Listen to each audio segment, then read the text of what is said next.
4-5 महीनों से मैं ये काम कर रही हूँ। कम से कम 20-25 लोगों को हमने डेड बॉडीज़ को दफनाया है। इस कोरोना के इन्फेक्शन से बचने के लिए अपनों से कितना दूर रहना पड़ता है। मेरे परिवार में किसी को पता नहीं था कि मैं इतना बड़ा काम कर रही हूँ, इतना बड़ा कदम उठा रही हूँ करके। ये काम अपने परिवार से छुपके करती थी। मेरी जो छोटी बच्ची थी उसको मैं गले भी नहीं लगा सकती थी।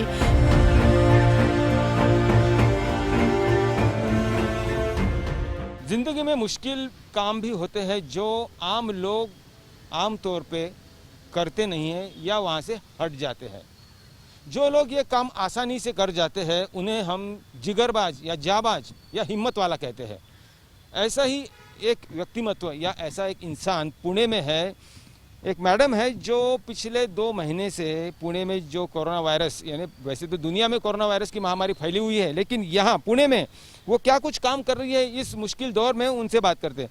सगाई मैडम, बताइए क्या काम कर रहे हो आप और क्यों आपको लगा कि नहीं, इस मुश्किल घड़ी में जब लोग ये काम नहीं कर रहे हैं आपको ये काम करना चाहिए? जी देखिए, भारत में जब पहली बार, महाराष्ट्र में जब पहली बार कोरोना आया है तो काफ़ी लोग डरे हुए थे, अपने घरों से बाहर नहीं निकल रहे थे और इस सारे सिचुएशन को बहुत गंभीरता से लिया गया और लोग बहुत ही दुखी होने लगे हर चीज़ को लेकर। और सबसे बड़ी बात तो ये थी, जब वो लोग अपनों को खोते थे, जब उनके घर में कोई मर जाता था तो उन परिवार के लोगों को उनका चेहरा भी देखने के लिए नहीं मिलता था। तो ये सारी दुख भरी कहानी थी और लोग परेशान थे कि अगर कोई मरता है तो उनकी अंत्यविधि भी ठीक ढंग से नहीं की जा सकती थी। और पुणे महानगर पालिका, इन्होंने कुछ संस्था को जिम्मेदारियां सौंपी और पुणे महानगर पालिका और कुछ संस्थाएं मिलकर ये काम कर रहे थे। तब मूल निवासी मुस्लिम मंच और क्रिश्चियन चैरिटेबल ट्रस्ट, जो हमारा ट्रस्ट है, ये साथ में मिल के काम कर रहे थे। तो उनके सामने एक सवाल था कि जो क्रिश्चियन जो डेड बॉडीज़ थे उनकी अंत्यविधि जिस रीति से होनी चाहिए थी धार्मिक रूप से, वो नहीं हो पा रही थी। तो उन्होंने मुझसे कहा कि दीदी ऐसा कुछ हो नहीं रहा है कि आप प्रार्थना के लिए आएंगी। तो मैंने कहा कि हाँ, मैं एक पास्टर हूँ, मैं पास्टर रह चुकी हूँ, तो मैं ये अंत्यविधि की प्रार्थना मैं करूँगी। मैं उस समय तुरंत ग्रेवयार्ड गई और प्रार्थना किया, परंतु मेरे दिल में बहुत डर था क्योंकि मेरा परिवार भी था मेरे साथ में। मेरी एक छोटी लड़की है 6 साल की और घर में मेरे 70 साल की बहन रहती है, मेरे पति रहते हैं। तो काफ़ी डर लगता था जाने के लिए और मैं एक बीपी शुगर की पेशेंट हूँ। तो लोग हमेशा बोलते थे कि इनको सबसे ज़्यादा खतरा होता है, लेकिन मेरे मन में जब कोई आगे नहीं आ रहा है इस काम के लिए, इस धार्मिक काम के लिए, तो मैंने सोचा क्यों ना हम करें ये काम, क्योंकि समाज के लिए, देश के लिए एक कुर्बानी देना ज़रूरी था। जिस तरीके से सावित्रीबाई फुले और संत मदर टेरेसा ने आगे आके महामारी में लोग जनता की सेवा की, उसी प्रकार मैं भी करना चाहती थी। इनको देखकर मुझे प्रेरणा मिली और मैं इन भाइयों के साथ मिलकर वो सारे काम करने लगी जो एक स्त्री कभी नहीं कर पाती है। और मुझे कुर्बानी देनी थी, तो मैं इतना ही बोलूँगी, दिल दिया है जा भी देंगे ए वतन तेरे लिए। ये बताइए कि कितने दिनों से आप ये काम कर रहे हो और कितनी जो अंत्यविधि आप कर चुके हो?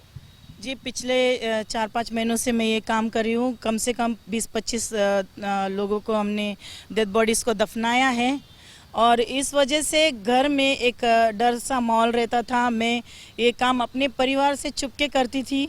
मेरी जो छोटी बच्ची थी उसको मैं गले भी नहीं लगा सकती थी।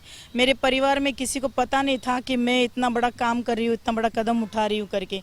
लेकिन काफ़ी दुख होता है कि इस कोरोना के इन्फेक्शन से बचने के लिए अपनों से कितना दूर रहना पड़ता है और बड़ा दुख। अपनों से दूर रहना पड़ता है, यानी क्या हो रहा है? आपके घर में भी ऐसे आपको दूर रहना पड़ रहा है? जी, घर में तो डर का माहौल रहता है। काफ़ी कोरोना को लेकर हर चीज़ की खबरदारी ली जाती है, सैनिटाइज़र से लेकर गर्म पानी का काढ़ा, ये वो सब कुछ। लेकिन मुझे ऐसा डर लगता था कि मेरे वजह से घर में किसी को कुछ इफ़ेक्ट ना हो, तो मैं अपनी छोटी बच्ची को अपने बहन के घर पर रखती हूँ और ये काम के लिए मैं रात दिन आगे रहती हूँ। सिर्फ प्रार्थना तक आप नहीं रुके, आपने खुदाई का काम भी किया है, आप मिट्टी डालने का भी काम कर रहे हो, आप 100 एम्बुलेंस में से लेकर भी आ रहे हो, फिर तो आप बहुत जो नहीं होना चाहिए फादर या जो प्रीस्ट है वो तो ये सारा काम नहीं करते, आप ये सारा कर रहे हो आज। जी, मैं तो इतना चाहती हूँ कि अगर आपकी थोड़ी सी इन्वॉल्वमेंट होती है किसी चीज़ में तो मुझे लगता है कि जहाँ तक मेरा सोच है, मैं सोचती हूँ कि थोड़े में नहीं, क्यों ना हम पूरी तरह से इसमें इन्वॉल्वमेंट लें, ताकि और जो मेरी जैसी स्त्रियाँ हैं, जो औरतें जो घर गृहस्थी में बिजी रहती है, क्यों ना उनको भी मैं हिम्मत दे सकूं, क्योंकि इस कोरोना के वजह से लोग घर से बाहर निकलने के लिए भी डर रहे हैं। ये पूरे काम के लिए पैसे कितना मिलता है आपको? जी, ये सारे काम हम समाज के लिए मुफ्त में कर रहे हैं, यहाँ पर हम एक पैसा भी नहीं लेते हैं। प्रिकॉशंस क्या क्या लेते हो?